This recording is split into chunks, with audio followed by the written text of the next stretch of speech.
A ansiedade, semelhantemente à depressão, tem sido uma grande causadora de muitas doenças, além de conflitos, não só com pessoas de fora, mas especialmente no seio da família.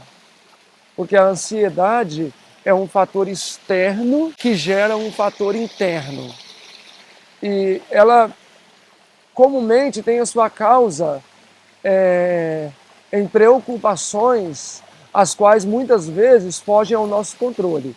Por exemplo, uma prestação atrasada, dívidas, falta de emprego, conflitos no lar podem levar à ansiedade, entre uma série de outras situações. Mas agora eu digo, a ansiedade não seria falta de fé de que Deus pode solucionar qualquer problema? Eu acredito que sim. Por isso que Satanás tem cercado tanto as pessoas de circunstâncias desfavoráveis para levá-las à ansiedade. E aí Jesus nos convida a vir para um lugar como esse, com água pura, corrente, em um ambiente natural, para desacelerarmos um pouco, porque a ansiedade está muito relacionada à vida agitada, especialmente na cidade. Então, seria falta de fé, na verdade, termos ansiedade diante de coisas que Deus tem poder para suprir. Se você está sem emprego, por que não confiar em Deus que Ele vai suprir essa necessidade de alguma maneira? Se o cartão de crédito deu algum problema, por que você não pode confiar em Deus que Ele vai solucionar de alguma maneira? Se existe um conflito no seu lar, intriga, por que nós não podemos exercer fé de que Deus pode solucionar esses problemas? Eu gostaria que nós estudássemos, nesta oportunidade, alguns exemplos de algumas biografias da Bíblia, alguns personagens, que demonstram qual deve ser a atitude da pessoa diante de uma situação extrema. E é o que Deus espera de nós hoje. Eu gostaria de iniciar com o primeiro exemplo. E vocês podem imaginar qual seria o primeiro exemplo que eu vou usar? Claro, Jesus. E vocês podem também imaginar qual história que demonstra total falta de ansiedade, completa ausência de ansiedade em um momento difícil? Talvez alguns estejam dizendo, Jesus dormindo em meio à tempestade. E eu diria que é realmente esse exemplo que nós vamos usar para começar. Mateus capítulo 8, versículo 26. Diz o seguinte, versículo 23, e entrando ele no barco, seus discípulos o seguiram. E eis que no mar se levantou uma tempestade, tão grande que o barco era coberto pelas ondas. Ele, porém, estava dormindo. E os seus discípulos, aproximando-se, o despertaram, dizendo, Senhor, salva-nos que pereçamos. Jesus então despertou, verso 26, e disse-lhes, por que temeis, homens de pequena fé? Então, levantando-se, repreendeu os ventos e o mar, e seguiu-se grande bonança. E aqueles homens se maravilharam, dizendo, que homem é este, que até o vento e o mar lhe obedecem? Parece quase inacreditável pintar este quadro na nossa mente. Um barco quase naufragando, e ali todos os tripulantes tomados de ansiedade, mas Jesus dormia. E o desejado de todas as nações, desde as páginas 344 até as páginas 346, tem um relato específico desses versículos. Ali a irmã White nos diz que os discípulos já estavam acostumados a lidar com tempestades naquele mesmo lago. Então, os discípulos, por se tratarem de pescadores, especialmente Pedro, experiente, estavam no seu habitat natural, estavam acostumados a lidar com a água. Ao passo que Jesus era um carpinteiro, estava no seu ambiente antinatural, mesmo de trabalho, porém dormia. E não era qualquer sono. Nos diz o desejado que Jesus dormia um sono da perfeita paz e confiança em Deus. Ou seja, O seu sentir naquele repouso era como se ele estivesse no seu leito, na sua casa, completamente isento de ansiedade, ignorando as circunstâncias graves que o cercava, ao passo que os discípulos, tomados de ansiedade, lutavam por sua vida. E a ansiedade foi tão grande que eles esqueceram até mesmo quem estava no barco, que era o próprio Cristo, o Criador do mar, do céu e da terra. Eles esqueceram desse detalhe. Então, muitas vezes, quando nós começamos a lutar com as circunstâncias desfavoráveis, esquecemos até mesmo que Jesus está no nosso barco. E muitas vezes, de fato, Jesus dorme no nosso barco. Ele não abandona o barco, mas ele dorme no nosso barco. E temos a forte impressão de que fomos deixados a pelejar sós. Mas isso não é verdade. O fato de Jesus dormir no nosso barco não quer dizer que ele abandonou o barco. O que acontece é que muitas vezes nós tentamos tomar as circunstâncias em nossas mãos e ignoramos a presença de Jesus no barco. E sabem por que muitas vezes Jesus dorme no nosso barco? É porque ele quer nos ensinar algo.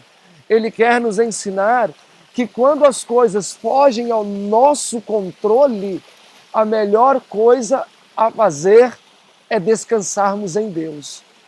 E nos momentos difíceis, quando descansamos em Deus, isso não significa que somos ociosos, porque muitos confundem a confiança do homem em Deus com ociosidade, e isso não é verdade. Muitas vezes olhamos para uma pessoa que, diante de uma situação desfavorável, permanece tranquilo, sóbrio e senhor de si, acusamos tal irmão de ser ocioso. Mas isso não é ociosidade.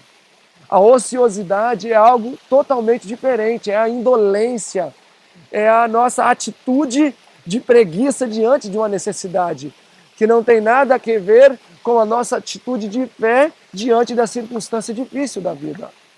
Em muitos momentos, Jesus poderia ter sido considerado ocioso, mas não era. Ele simplesmente estava não sendo ansioso diante das circunstâncias difíceis.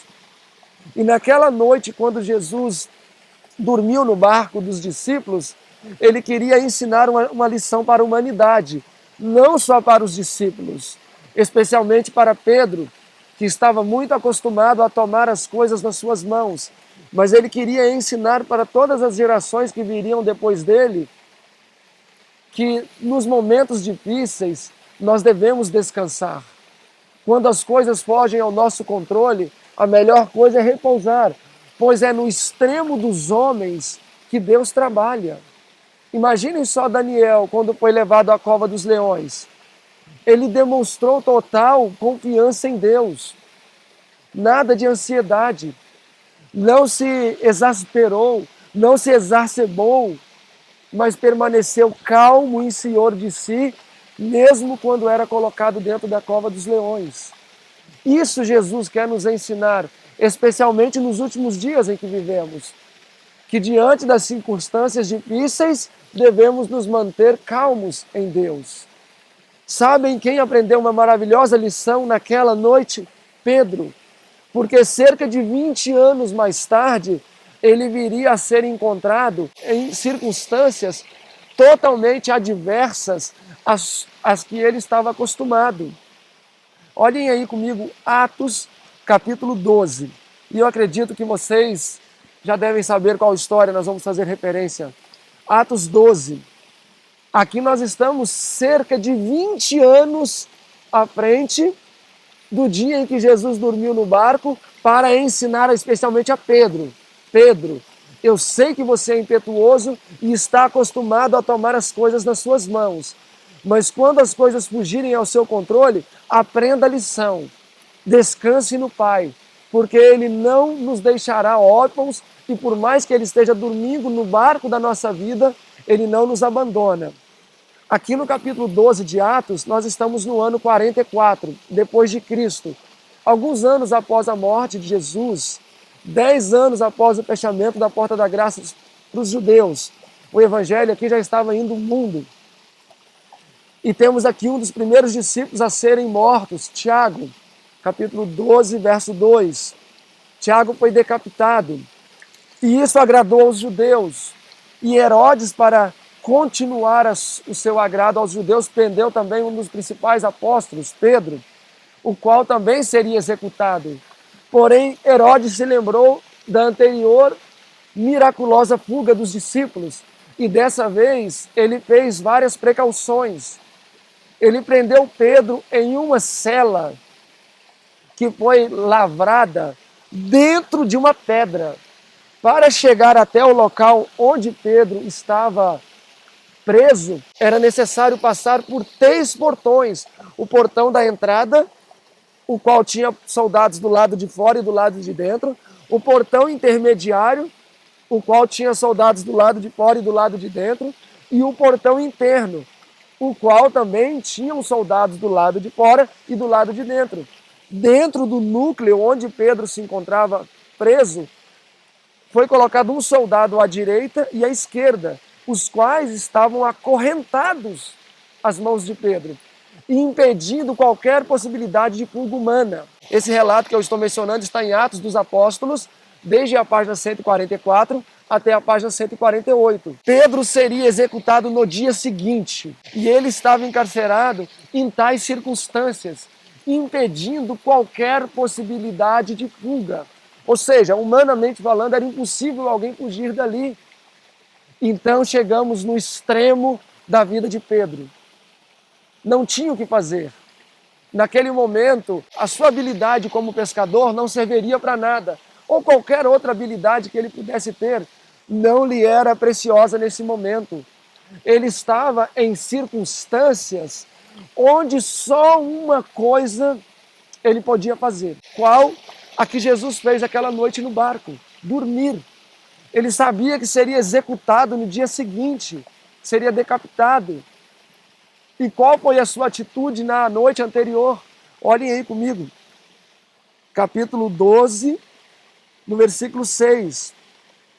E quando Herodes estava para comparecer, nesta mesma noite, Pedro estava dormindo entre 2 soldados, ligado com 2 cadeias, e os guardas diante da porta guardavam a prisão.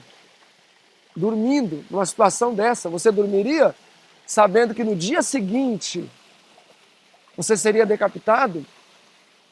Verso 7.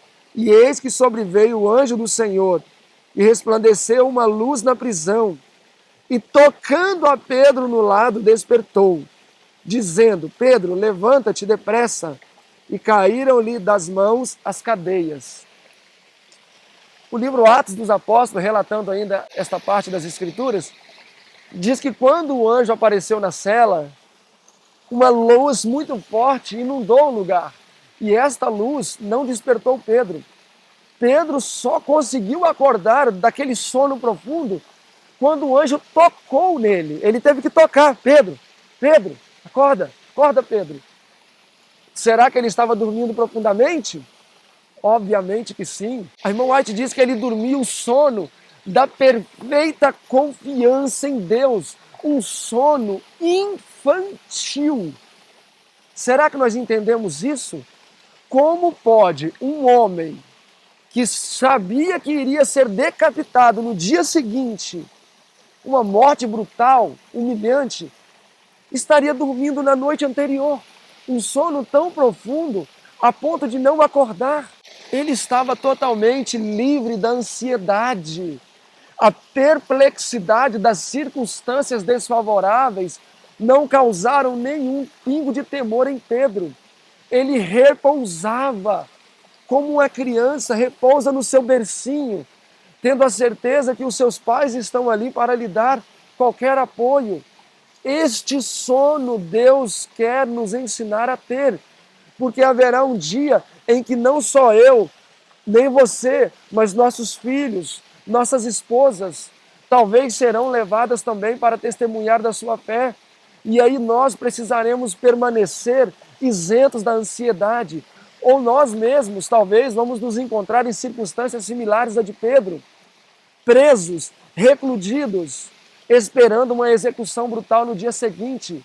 E Deus não deseja que passemos a noite em angústia, em ansiedade, roendo as unhas. Deus deseja que demonstremos fé. Deus deseja que demonstremos segurança. Deus deseja que demonstremos crença de que Ele está no controle da nossa vida, ainda que o barco esteja a ponto de naufragar. É isso que Ele espera de nós. É isso que Pedro demonstrou naquela noite. É isso que nós devemos aprender, porque ele aprendeu com Jesus. Quando ele viu Jesus descansando, num momento desfavorável, ele disse: Senhor, não te dá que pereçamos?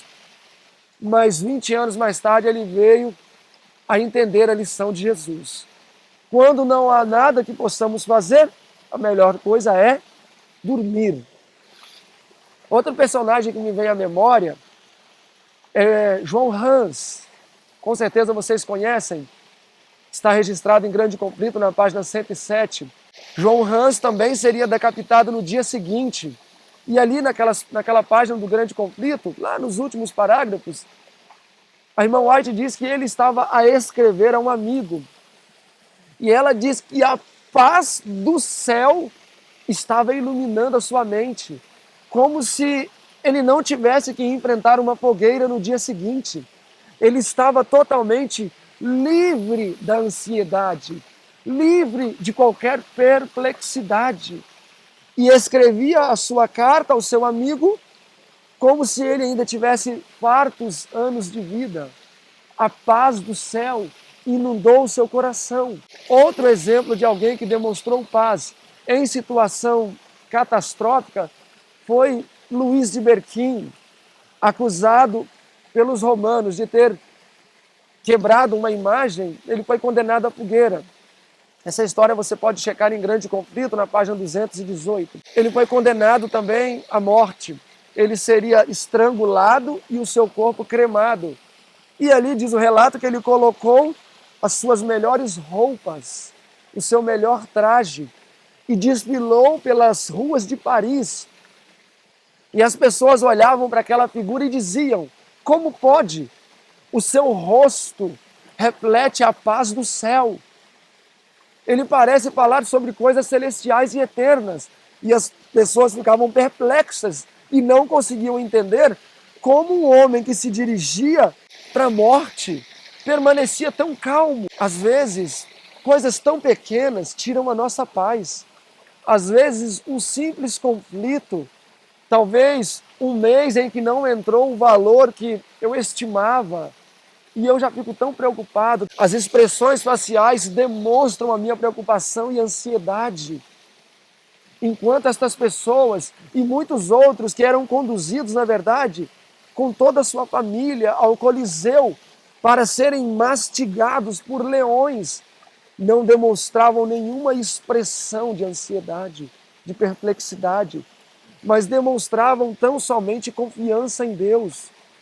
Paulo, quando caminhou para a sua execução, diz o relato também inspirado, Atos dos Apóstolos, que não se via qualquer traço de preocupação no seu rosto, senão a fisionomia de alguém que estava em paz.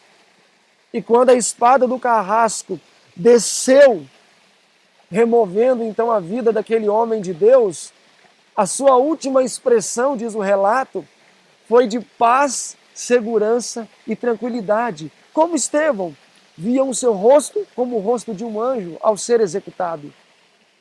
Isso Deus quer nos ensinar. Isso Ele quer incutir na nossa mente.